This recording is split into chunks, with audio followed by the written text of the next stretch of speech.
আসসালামু আলাইকুম everyone, I hope সকলে ভালো আছো। তো আজকে আমাদের লেসন হচ্ছে স্যার 19 নাম্বার। দেখো অনুশীলনী 1 নবম দশম শ্রেণী অনুশীলনী 1 এর 19 নাম্বার। 4 দশমিক স্থান পর্যন্ত বর্গমূল এবং 3 দশমিক স্থান পর্যন্ত সেগুলোর আসন্ন মান লেখো। ঠিক আছে, তাহলে আমাদের প্রথম কাজ কি? 4 দশমিক স্থান পর্যন্ত বর্গমূল বের করতে হবে। আচ্ছা, আমরা 4 দশমিক স্থান পর্যন্ত বর্গমূল বের করব। কত আসছে হচ্ছে 12। আমরা 19 এর কটা স্যার উঠাই নিছি। হ্যাঁ, এখন আমাদের স্যার এই 4 দশমিক স্থান পর্যন্ত বর্গমূল করার জন্য আমাদের মাস্ট বি একটা ক্যালকুলেটর লাগবে। যেহেতু আমাদের কি 9 10 আমরা ক্যালকুলেটর ইউজ করতে পারতেছি, তো কি আমাদের স্যার কোনো ভেজাল নাই, আমরা খুব সহজেই এটা কি করতে পারবো। এখন 4 দশমিক স্থান পর্যন্ত বর্গমূল বের করতে বলছে। এটা যদি স্যার আমাদের জাস্ট বলে যে কত, তাহলে কি করবা? ক্যালকুলেটর নিবা, জাস্ট রুট ওভার দিবা, রুট ওভার দিয়ে 12 লেখো, হ্যাঁ, বা 12 লেখো। যদি তুমি রুট ওভার দিয়ে 12 লেখো, যেমন 12 রুট ওভার, এর অ্যান্সার কত আসে দেখো, আমার সাথে সাথে মিলাও। 3.464641 আমরা 4 ডিজিট পর্যন্ত নিলাম। যেহেতু আমাদের কি বলছে দেখো প্রশ্ন, আবার পরের প্রশ্নে কি বলছে? 4 দশমিক স্থান পর্যন্ত, মানে দশমিকের পরে 4টা স্থান, মানে 4টা ডিজিট আমরা লিখলাম, আমাদের এতটুকুই প্রয়োজন। তাহলে রুট ওভার দিলে 12 কে যদি বা রুট ওভার দেই তাহলে কি হয়? 3.4641, এটাই হবে আমাদের অ্যান্সার। এখন আমাদের এটা কি করতে বলছে স্যার? ক্যালকুলেটর ব্যতীত কইরা দেখাইতে বলছে। ওকে, তাহলে চলো আমরা স্যার অ্যান্সার আগে বের করলাম।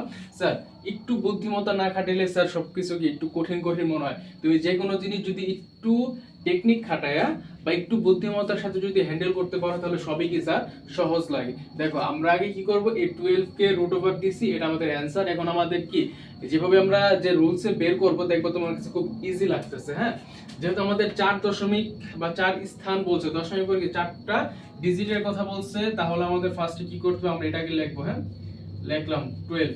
এরপর কি আমাদের দশমিক বলছে না স্যার? আবারও প্রশ্ন পড়ো। 4 দশমিক স্থান পর্যন্ত, 4 দশমিক স্থান মানে 12 এর পর আমাদের দশমিক দিতে হবে। এরপরে কি করতে হবে? 4টা ডিজিট আমাদের বসাতে হবে। স্যার এটা বের করার জন্য আমাদের জোড় সংখ্যা লাগে, মানে কি দুইটা সংখ্যাকে একটা সংখ্যা ধরা লাগে। যেহেতু আমাদের স্যার এখানে কিছু নাই, তাহলে আমরা কি করব? 0 নিব। হ্যাঁ, 0 কে অবশ্যই কি করব স্যার? দুইটাকে একটা সংখ্যা বানাবো, মানে দুইটা সংখ্যাকে একটা সংখ্যা মনে করব। তাহলে এই যে এক জোড়া, এই যে দুই জোড়া, তিন জোড়া, চার জোড়া। স্যার এই জোড়া মানে কি স্যার? এখানে একটা সংখ্যা বোঝাচ্ছে। তাহলে আমরা দশমিকের পরে 4টা সংখ্যা লিখলাম। লেখার পর এখন আমাদের কাজ কি স্যার? আমাদের এই যে 12, এই 12 কে এমন একটা সংখ্যা দ্বারা ভাগ করতে হবে, যেমন আমরা স্যার ভাগ করি না। যেমন ধরো এখানে 22 দিলাম। হ্যাঁ, 22 কে তুমি ভাগ করবা হচ্ছে 4 দিয়ে। তাহলে দেখো তো স্যার, আমরা যে 22 কে 4 দ্বারা ভাগ করতেছি, এই ক্ষেত্রে আমাদের কি প্রয়োজন হয়? আমাদের হয়তো 22 এর সমান সংখ্যা নেওয়া লাগে, অথবা কি 22 এর থেকে কম সংখ্যা নেওয়া লাগে। স্যার আমরা কি 22 এর উপরে যেতে পারবো না? তাহলে আমরা 4 এর ঘরে নামতে বলে কি 4 5 কত হয়? 20। সরি, 4 5 হয় হচ্ছে কি 20। তাহলে মাইনাস যদি করি 2, তাহলে আমরা এখানে 5 বার নিছি স্যার। আমরা কিন্তু চাইলে এখানে 6 বার চাইলেও কি 6 এখানে আমরা নিতে পারবো না, কারণ 6 নিলে কোথায়? 4 6 24, যা কি 22 এর থেকে বেশি হয়ে যায়। তাহলে কি আমাদের স্যার বেশি সংখ্যা নেওয়া যাবে না, হয়তো সমান নিতে হবে, নয়তো কম নিতে হবে। তাহলে আমরা কমটাই নিছি। স্যার সেম টু সেম এই ক্ষেত্রে আমাদের সেম জিনিসটাই করতে হবে। এইখানে আমরা এখন কি করব স্যার? 12 কে ভাগ করব। হ্যাঁ, 12 কে আমরা এখন ভাগ করব।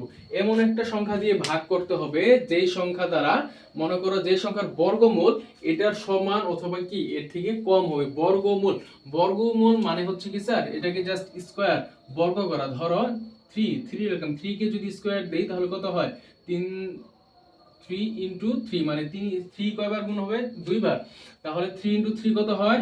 9। এখন যদি আমি এখানে 4 কি স্কয়ার দিই তাহলে কি হবে? 4 ইনটু 4 কত হয়? 4 4 16। ঠিক আছে, এই জিনিসটাই বোঝাইতে চাইছি স্যার। মানে এখানে এমন একটা সংখ্যা নিবা যেটাকে বর্গমূল করলে, বর্গমূল মানে হচ্ছে স্যার স্কয়ার করা, ঠিক আছে, বর্গ করা।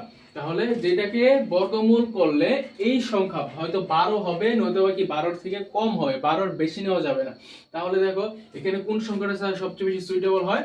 3 কে যদি আমরা স্কয়ার দিই তাহলে কত হয়? 9। আবার 4 কে যদি স্কয়ার দিই কত হয় স্যার? 16, যা কি 12 থেকে বেশি হয়ে যায়। তাহলে স্যার 4 নেওয়া যাবে না, আমাদের কত নিতে হবে? 3। এটা স্যার একটা নিয়ম তুমি যদি তুমি বুঝতে পারো তাহলে বাকিগুলো স্যার তুমি এমনিতে পারবে। তাহলে এখানে আমরা 3 লিখলাম, হ্যাঁ 3। এখন এইখানে যে যে সংখ্যাটা তুমি লিখছো সেম সংখ্যাটা স্যার তুমি এইখানেও বসাইবা, ঠিক আছে? এইখানে যে সংখ্যাটা লিখবা সেম সংখ্যাটা তুমি এইখানেও লিখবা। স্যার এই যে দেখো আমরা কি করছিলাম, আগেই এটাকে বর্গ করছিলাম, এটা আমাদের অ্যানসার হবে। দেখো তো স্যার এখানে কত দিয়ে শুরু হয়েছে, 3 দিয়ে, তাহলে এখানে 3, এরপরে কি 4 আছে, তাহলে এখানে 4 বসবে, এরপর সরি 6 আছে এখানে, সরি স্যার আমার ভুল হয়েছে, 3 পরে কি আছে 4 আছে, তাহলে এখানে 4 বসবে, 6 আছে এরপরে 6 বসবে, এরপরে 4 আবার 4 বসবে, আবার 1, তারপরে কি পুনরায়, মানে সেম টু সেম, এটাই হবে কি আমাদের অ্যানসার। আচ্ছা এখন যদি আমরা স্যার হিসাব করি, দেখো এখানে 3 কে যদি আমরা স্কয়ার করি তাহলে কত হয়, 3 3 9, অবশ্যই 12 থেকে কম, তাহলে আমরা ঠিক লাইনেই আছে। এখন দেখো এই 3 এবং 3 গুণ করলে কত হয়, 3 3 কত হয় স্যার 9, তাহলে আমরা এখানে কত লিখবো 9। এখন তুমি 12 থেকে 9 মাইনাস করো, দেখো মাইনাস করলে কত হয়, এখানে হয় হচ্ছে 3, তাই না? 3 হয়। এখন আমাদের কাজ কি স্যার, এখন আমাদের কাজ হচ্ছে এই যে দশমিক না স্যার, এই দশমিকটা, এখন এই দশমিকের জন্য আমরা এখানে কি করব, একটা দশমিক দেব। এই দশমিকের জন্য আমরা এখানে একটা দশমিক দিলাম। এরপর আমাদের কাজ হচ্ছে তোমার এখান থেকে এক জোড়া সংখ্যা নামায় নিয়ে আসা। আমাদের যে ভাগের যে রুলস গুলো ছিল স্যার, যদি ভাগ না যায় তাহলে কি এখানে দশমিক দিয়ে আমরা পরের সংখ্যা কি করতে পারি স্যার, নিতে পারি, এরকম না? তাহলে এরকমই সেম ওয়েতে এখানে আমরা দশমিক দিছি। এখন আমরা কি করব, এখান থেকে এক জোড়া সংখ্যা নামায় নিয়ে আসলাম, এই সংখ্যাটা এখানে কি করলাম, নামায় আনলাম। এখন আমাদের কাজ হচ্ছে এইখানে যে সংখ্যাটা থাকবে তার ডাবল সংখ্যা এইখানে আসবে। 3, 3 এর ডাবল কত হয় 6, 3 এর ডাবল হয় হচ্ছে 6। দেখো 3.3 মিলছে, পুরোটা হুবহু স্যার এটার মতোই হবে।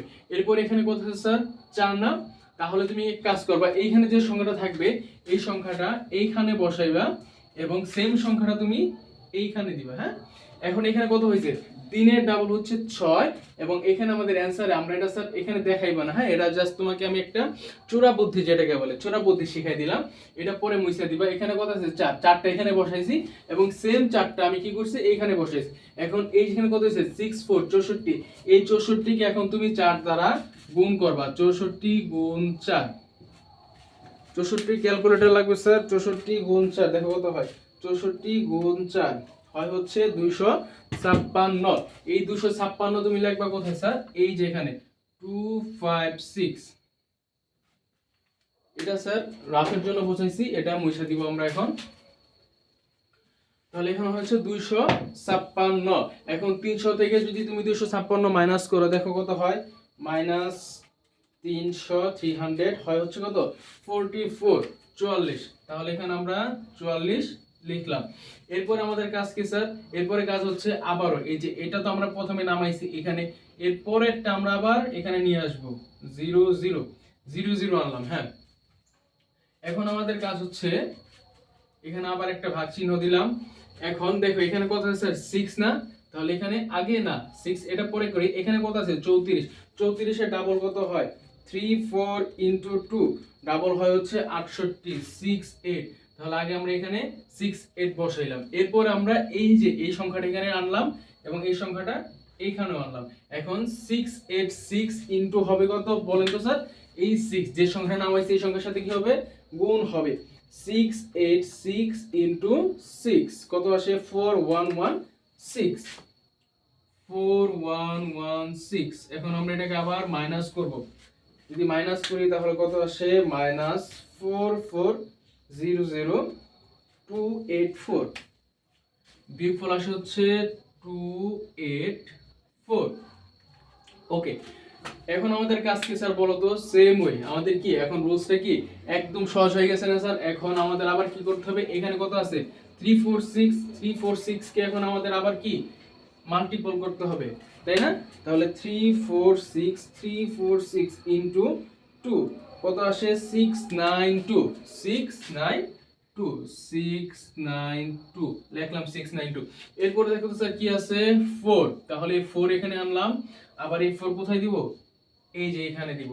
এখন দেখো এখন আমাদের কাজ কি 6924, ক্যালকুলেটরে টাইপ করো 6924 ইনটু কতর সাথে গুণ করব স্যার, এই 4 এর সাথে, ইনটু 4 কত হয় 27696। ও স্যার এখানে একটা জিনিস ভুল হয়েছে, এই যে 00 এটা তো স্যার আমার এখানে আনতে হবে না, এই যে আনলাম। এরপর কি করতে হবে 27696 পুরোটা এখানে কি করলাম স্যার বসাইলাম। এখন মাইনাস করো, দেখো কত আসে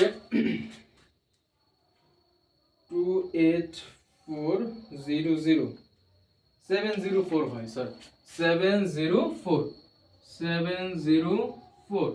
এরপর কি করব, এই যে লাস্ট যে জোট সংখ্যাটা আমার ছিল সেটা আমি এখানে বসাই দিলাম। এরপরে কি হবে স্যার বলো, এরপরে কি হবে, এই যে 3464 এটাকে কি করতে হবে, আবার আমাকে 2 গুণ করতে হবে। 3464 ইন্টু 2 6924 28 6928, ঠিক আছে 6928। এরপরে কত আছে স্যার 1, তাহলে 1 এখানেও দিব 1 এখানেও দিব। এখন আমার কাজ কি 69281 এটাকে কত দ্বারা গুণ করতে হবে 1 দ্বারা, তাহলে এটাকে যদি আমি 1 দ্বারা গুণ করি স্যার সেম সংখ্যাটাই বসবে 69281 এখন এটা কি করতে হবে স্যার আমার মাইনাস করতে হবে, তাহলে এটাকে এখন মাইনাস করি 70400 মাইনাস হচ্ছে 69281 স্যার 1119 অ্যান্সার আসে কি স্যার, এই যে এখানে একটা 1119, এটা কি মানে একদম শেষে থাকে, তাহলে আমাদের অ্যান্সার কি স্যার মিলে গেল না, দেখো 3.4641 জাস্ট এভাবে দেখাই দিবা। পরে কি করবা স্যার, তোমার কাজ হচ্ছে পরে এই জিনিসটাকে মুছে ফেলা, এই জিনিসটা আর দেখাইবা না। তাহলে কি স্যার আমাদের অ্যান্সার হয়ে গেছে, আমাদের অ্যান্সার কি স্যার 3.4641। আচ্ছা আরেকটা জিনিস খেয়াল করো স্যার, আমাদের প্রশ্নটা আবার পড়ো, 4 দশমিক স্থান পর্যন্ত বর্গমূল এবং 3 দশমিক স্থান পর্যন্ত সেগুলোর আসন্ন মান লেখো। আমরা এর আগে স্যার সম্পূর্ণ জিনিসটা করলাম, এই যে এখানে আমাদের অ্যান্সার কি ছিল 3.4641, এরপরে কি নিচে অনেক কিছু ছিল, আমি সেটা স্যার ভুলে গেছিলাম তখন দেখাইতে, এজন্য পুনরায় আবার এতটুকু উঠায়া তোমাকে বোঝাচ্ছি। দেখো এখানে স্যার কি ছিল, অ্যান্সার আমাদের ছিল কি স্যার এটা, তো আমরা এর আগে যেটা করছিলাম এই পর্যন্ত আমাদের এটাকে কি বলে 4 দশমিক স্থান পর্যন্ত বর্গমূল বলে। এখন আমাদের আরেকটা কি বের করতে বলছিল 3 দশমিক স্থান পর্যন্ত সেগুলোর আসন্ন মান বের করতে বলছে। তাহলে এখানে আমরা অ্যানসারটা এখানে উঠাই 3.4641 স্যার 3 দশমিক স্থান পর্যন্ত আসন্ন মান বের করার রুলস কি স্যার, তুমি দশমিকের পরে 4 ঘরে দেখবা, জাস্ট 4 নাম্বার যে ঘরটা সেখানে ফোকাস করবা, সেটার মান যদি 5 অথবা 5 এর থেকে অধিক হয়, 5 অথবা 5 এর থেকে কি হয় অধিক হয়, ধরো যদি 5 হয়, ধরো যদি 6 হয় অথবা 7 হয়, মানে 5 অথবা যদি 5 এর থেকে অধিক হয়, তাহলে 3 নাম্বার ঘরে স্যার 3 নাম্বার ঘরের সাথে 1 যোগ করে দিবা। যদি 5 অথবা 5 এর থেকে বেশি হয় তাহলে কি করবা, 3 নাম্বার ঘরে তার সাথে 1 যোগ করে দিবা।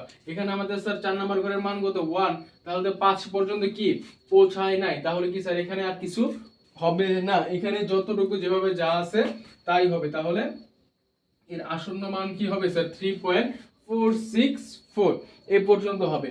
ধরো এখানে সাপোজ কথার কথা এখানে যদি স্যার 7 থাকতো, তাহলে আমরা কি করতাম স্যার 4 নম্বর ঘরের মান কত স্যার 5 অথবা 5 এর থেকে বেশি না, তাহলে আমরা কি লিখতাম সমান দিয়ে 3.465 লিখতাম। এখানে 4 ছিল, 4 এর সাথে 1 যোগ করে দিতাম, 5 লিখে দিতাম। স্যার আমরা ক নাম্বার সলভ করছি, এখন খ এবং গ তুমি বাসায় নিজে নিজে করো। ঘ নাম্বার যেহেতু একটু বড় স্যার এটা আমি করে দিচ্ছি। দেখো এখানে আমার কি আছে 5.1302 302 এর মাথায় কি আছে স্যার পৌনঃপুনিক আছে, মাঝখানে এটা নাই, কিন্তু আমাকে জিরোর মাথায় কি পৌনঃপুনিক ধরে নিতে হবে। তাহলে আমার যেহেতু স্যার 4 ঘর পর্যন্ত লাগবে, দশমিকের পরে কত স্যার 4 স্থান লাগবে, তাহলে কি আমার 4টা জোড়া লাগবে। এখানে আমার সংখ্যা স্যার কম হয়ে যায় না, তাহলে কি আমি পৌনঃপুনিককে ভাঙাই নি। দেখো কি হয় 5.302 যেহেতু আছে, তার মানে কি 302 বারবার বারবার বারবার আসছে, এদের মাথায় যেহেতু পৌনঃপুনিক আছে, তাহলে 302 302 302 আমি কি করলাম স্যার পৌনঃপুনিকটা ভাঙাই নিলাম। এখন আমার কাজ কি স্যার এটাকে আমি রুট করব, হ্যাঁ রুট করে যা হবে সেটাই কি স্যার আমার অ্যানসার হবে। এটা কি একটা চূড়াবর্তী, তাহলে তুমি ক্যালকুলেটর নাও, এরপরে রুট ওভার দাও 5.1302 302 302 302 দেখো কত আসে 2.2650 2.2650 এটা কি হবে স্যার আমার অ্যানসার, এটা হবে আমার অ্যানসার 2.2650। হ্যাঁ, এখন দেখো আমি এই সম্পূর্ণ ভগ্নাংশটাকে রাশিটাকে এখানে নিচে কি করব লিখব, এই যে এক জোড়া নিব, এই যে এক জোড়া নিব এবং এই যে এক জোড়া, এই যে এক জোড়া, তাহলে 5.13 5.1302 3023 আমাকে স্যার এই সংখ্যাটাকে এখানে উঠাইলাম। এখন আমার এখানে দেখো তো প্রথমে কি আছে স্যার 2, তার মানে এখানেও কি হবে স্যার 2, এখানেও 2, 2 into 2 is equal কত হয় স্যার 4। যদি মাইনাস করি তাহলে দেখো কত হয় 1। এখন এখানে কি স্যার দশমিক নেই, এই দশমিকটা কোথায় আসবে, এই 2 এর পরে এখানে দশমিকটা চলে আসবে। এরপর আমার কাছে কি স্যার 1 এবং 3 নিচে নামায় আনা, তাই না, আমি নিচে নামায় আনলাম। এখন এখানে কি আছে স্যার, দেখো এখানে আছে হচ্ছে 2, এখন এই যে 2.25 এরপরে দেখো এখানে অ্যানসারে কি আছে স্যার 2, তাহলে এই 2 এখানে দিয়ে দিলাম, না এই 2টা পরে দিবা। হ্যাঁ, এখানে 2 আছে না স্যার, 2 এর ডাবল আমি এখানে লিখব, 2 এর ডাবল কত হয় স্যার 4, তাহলে আমি এখানে 2 এর ডাবল লিখলাম। এরপর আমার এখানে 2 আছে, আমি এই 2 এখানেও দিলাম, 2 আমি এখানেও দিলাম। এখন আমার কাজ কি স্যার 42, এখানে 42 এর সাথে এই 2 আমার কি করা স্যার গুণ করা, তাহলে 42 into 2 অ্যানসার হয় হচ্ছে 84 84 84। আমি এখন এখানে কি করব স্যার মাইনাস করব, তাহলে -113 অ্যানসার আসে হচ্ছে কি 29 29। এখন এই সংখ্যাটা আমি ফার্স্টে নামায় আনছি, এরপর আমার কাজ কি স্যার এই 02 এখানে নামায় আনা, তাহলে আমি 02 এখানে নামাইলাম। এরপর এখানে কি আছে স্যার 22 এর ডাবল কত হয় স্যার 22, 22 এর ডাবল হয় কত 4 4। এরপরে কি স্যার এখানে 6, তাহলে 6 এখানেও হবে, 6 এখানেও হবে, 4 4 6। এখন এই 4 4 6 কে আমি কি করব স্যার 6 এর সাথে গুণ করব, 4 4 6 into 6, 4 4 6 into 6 কত হয় স্যার 2676 2676। এখন আমার কাজ হচ্ছে এটাকে মাইনাস করা, -2902 226। যদি বিয়োগ করি তাহলে এখানে বিয়োগফল কত হয় স্যার 226। এরপরে কাজ কি স্যার পরের দুটো সংখ্যা এখানে নামায় আনা 30। এখন দেখো এখন এখানে কত আছে 226, তাহলে 226 কে আমি ডাবল করে দিব, 226 into 2 কত হয় 452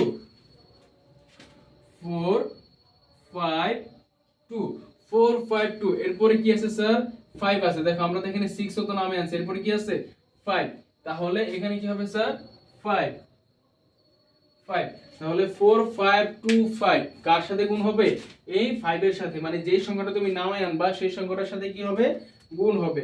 4525 into 5 কত আসে 22625 22625। এখন যদি আমরা এটাকে মাইনাস করি, মাইনাস করলে কি আসে, এখানে মাইনাস করলে আসে হচ্ছে 5, মাইনাস করলে হয় 5। এখন দেখো আমরা কি করব, এই যে শেষে 23, এই 23 কে আমরা এখানে নিয়ে আসব, নামায় নিয়ে আসব। এখন আমাদের কাজ কি, এখন আমাদের কাজ হচ্ছে এখানে কি ছিল 2.265, এটাকে আমরা ডাবল করব, 2 পয়েন্ট লাগবে না, 2265 into 2। স্যার গুণ করার সময় কিন্তু এখানে যে পয়েন্টটা আসে এটা কিন্তু তুমি দিবা না, এটা কি ধরবা 2265 সব কেটে 2265 into 2 দেখো কত আসে 4530 4530। এরপরে দেখো এইখানে স্যার শেষে কি থাকে স্যার 0, তাহলে 0টা কি হবে, 0টা এখানেও বসবে, 0টা এইখানেও বসবে।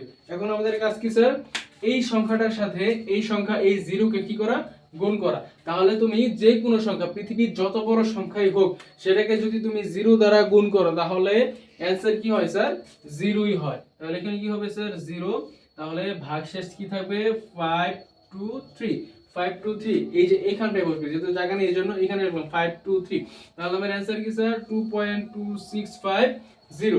এটা তুমি ক্যালকুলেটরের মাধ্যমে কি বের করে ফেলতে পারবা। কিন্তু যদি তোমাকে সংক্ষিপ্ত প্রশ্নে বলে যে এটা বের করো, সেই ক্ষেত্রে কি তোমার এভাবে করতে হবে, অথবা যদি নৈমিত্তিক আসে তাহলে কি অহেতুক এত ঝামেলা করার কোনো প্রশ্নই আসে না। কি করবা, ক্যালকুলেটরে জাস্ট রুট ওভার দিয়ে দিবা, অ্যান্সার চলে আসবে। তাহলে আমাদের 4 দশমিক স্থান পর্যন্ত বর্গমূল কোনটা হলো 2.2650, এটা কি স্যার বর্গমূল। এবং আরেকটা বলছে সেটা কি 3 দশমিক স্থান পর্যন্ত সেগুলোর আসন্ন মান। তাহলে আসন্ন মান স্যার দেখো 4 নাম্বার ঘরে কি আছে স্যার 0, যদি 5 অথবা 5 এর থেকে বেশি থাকতো তাহলে আমরা কি করতাম, এই তৃতীয় ঘরের সাথে 1 যোগ করে দিতাম, যেহেতু 0 তাহলে কি হবে 2.265। স্যার একটু লিখে নিবে কিভাবে করবে, লিখবে হচ্ছে সুতরাং 4 দশমিক স্থান পর্যন্ত বর্গমূল, অথবা সুতরাং বর্গমূল 2.2650।